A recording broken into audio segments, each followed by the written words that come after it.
እኔ የምልህ አቡዬ አይ ስንት ልጅ ግን ቢኖር ደስ ይልሃል? እኔ እንጃ እኔ አስቤው አላቅም። እኔ ግን 10 ልጆች በወልድ ደስ ይለኛል።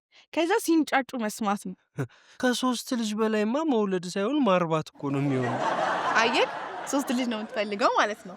አወጣጣው ማለት ኧረ እባክሽ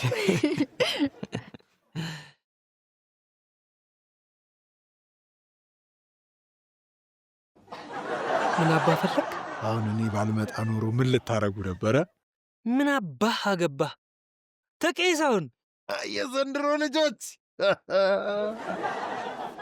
እኔ የምጠይቅሽ ግን ሜላትዬ አቡ የያዘብሽ የቤተሰብ አባል ወይንም ደግሞ ፋይል አለ እንዴ?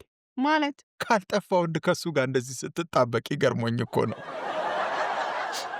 እኔ የምለው ግን እኔ ብቻ ነኝ ከሱ የሚወጣው ጠረን የሚሸተው?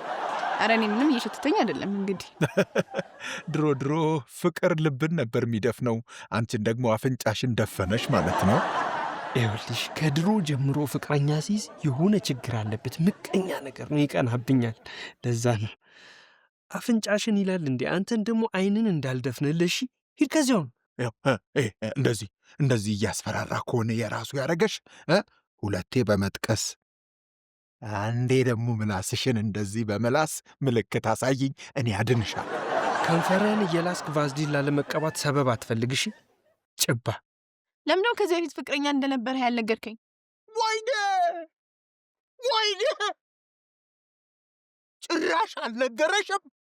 ይሄ ያለያየ፣ ይሄም ያለያየ ነው። እኔ አንቺን ቦን ዘልዬ እዚህ ጋር ነኝ፣ በቃ